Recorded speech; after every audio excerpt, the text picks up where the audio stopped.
I'm literally at the airport applying to CMU.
I'm watching Before Sunset on the plane.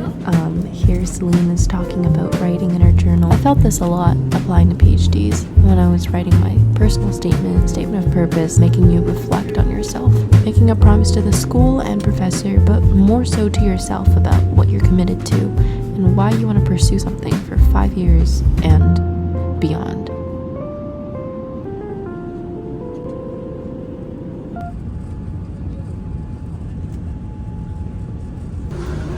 We've landed.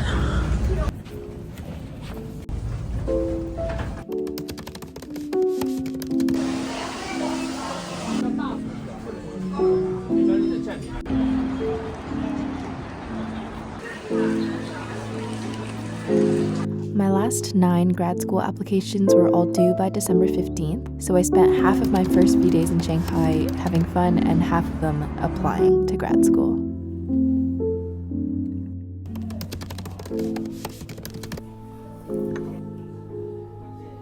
I am cafe hopping, working on my applications. I only have 3 schools left.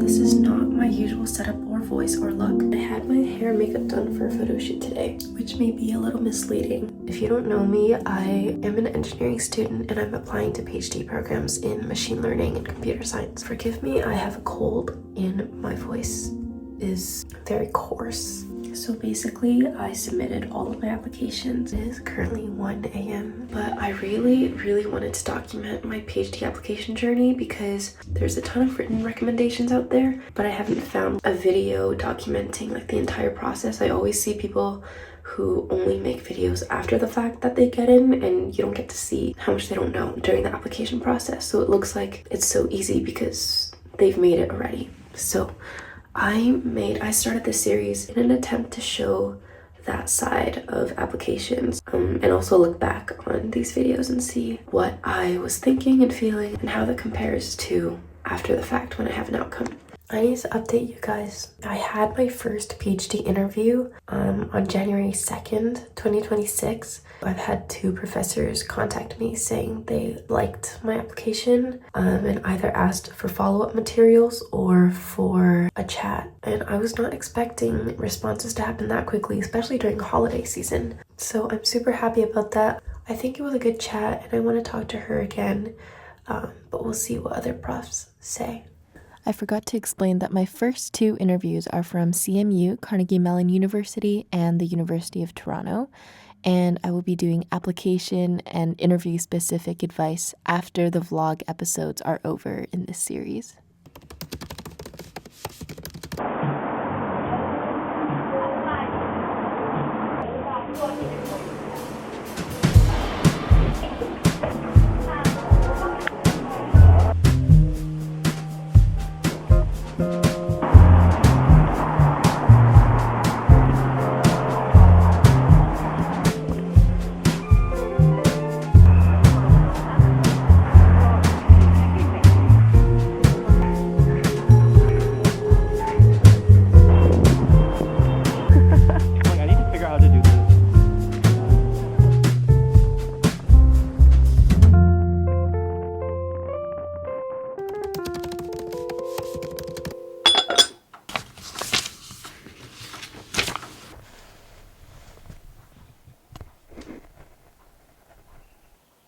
got a new camera.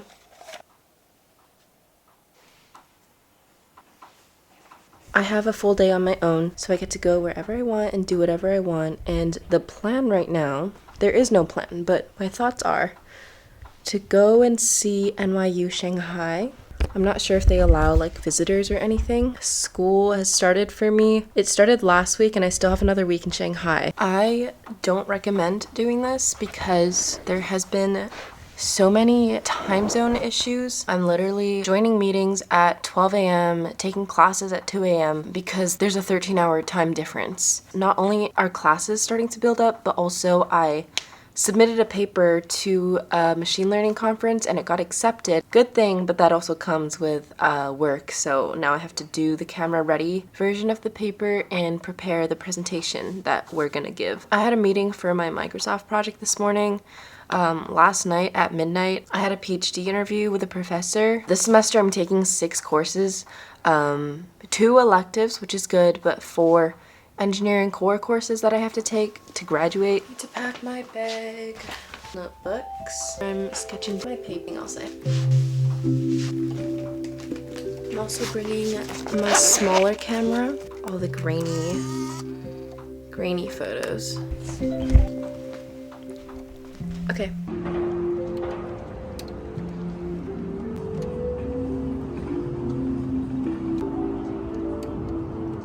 Okay everyone, here's the plan. I'm currently at the mall. This is the closest mall to NYU Shanghai. Look at this weather. I actually love Shanghai so much. I think this is it. I see NYU Shanghai back there.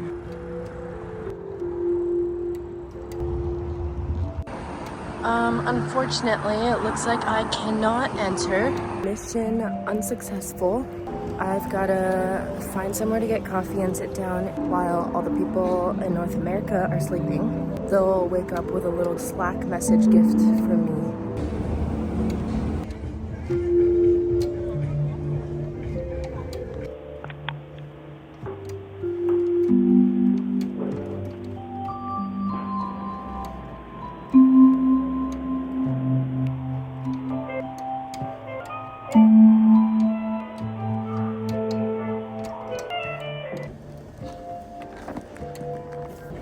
Hi everyone, I'm going to talk a little quietly, but I'm back at my favorite bookstore that I discovered only a couple days ago. But I've been here 3 times in a span of like 5 days. So I'm going to work on my camera ready. I'm almost done all my code experiments.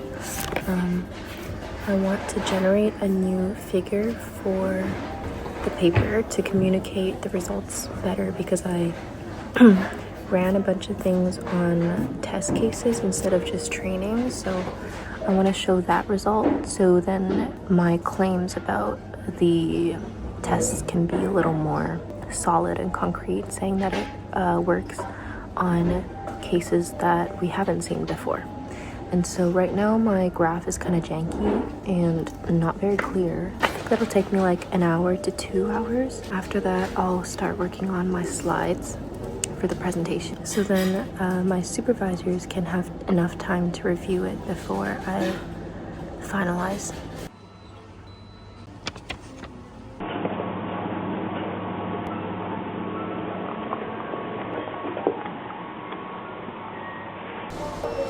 I've got my iced Americano. By the way, this is how I put my straw in. I rip it at about 2/3. And then this is my pocket notebook. And so, course breakdown, intake and distributed systems. It's like a continuation of operating systems, knowledge, representation, and reasoning, temporal logic, and planning to be able to represent language as symbolic notations, especially across time. The third one I'm taking is philosophy of science. I'm also taking engineering and law. This I'm super excited about. And then the last course I'm taking is a stats course. This was just me scribbling. So that's this. I've been writing my to-dos since the beginning of the semester. I'm gonna write down my to-dos for today and then get on with work.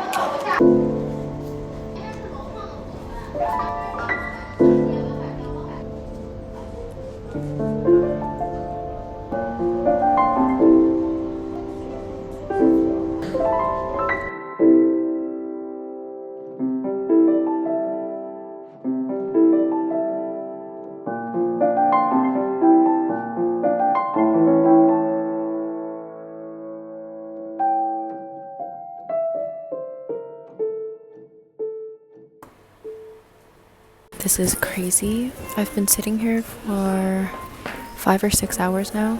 I didn't even finish my entire coffee, but it's too late now, so I'm not going to drink any anymore, even though I do have another interview at 2 a.m. tonight, so maybe I can drink it, but I haven't had dinner yet, and it's 8:30. My phone is at 12%. My laptop is at 9%. I'm waiting for this experiment to run, and it's draining both my laptop and my time. I do need to go soon. Can't be here forever, and I have an appointment to go to the hair salon by 9, so this experiment better hurry up because I don't want to turn my laptop off, and I hope it doesn't die before the experiment finishes. I don't have anywhere to charge my laptop right now, so that's an issue as well. One of my favorite things about Shanghai is their selection of little snacks, especially this one.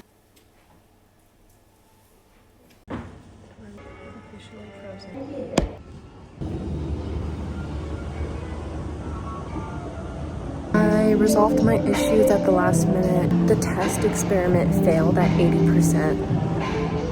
That's because my laptop froze and decided to restart, but then I was working on other parts of the paper.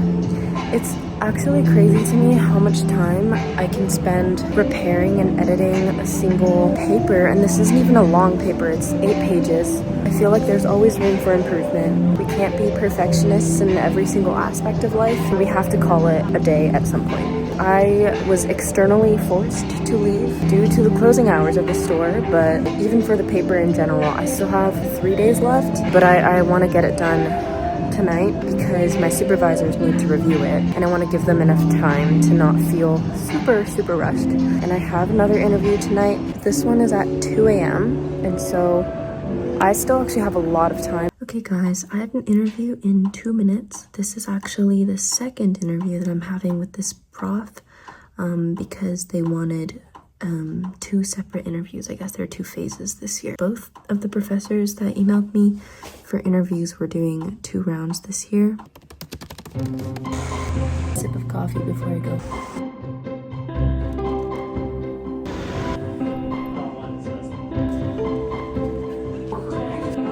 Oh my god, guys. I just got my 3rd interview from Columbia. I'm so excited, but I'm so nervous. And Columbia is one of my dream schools.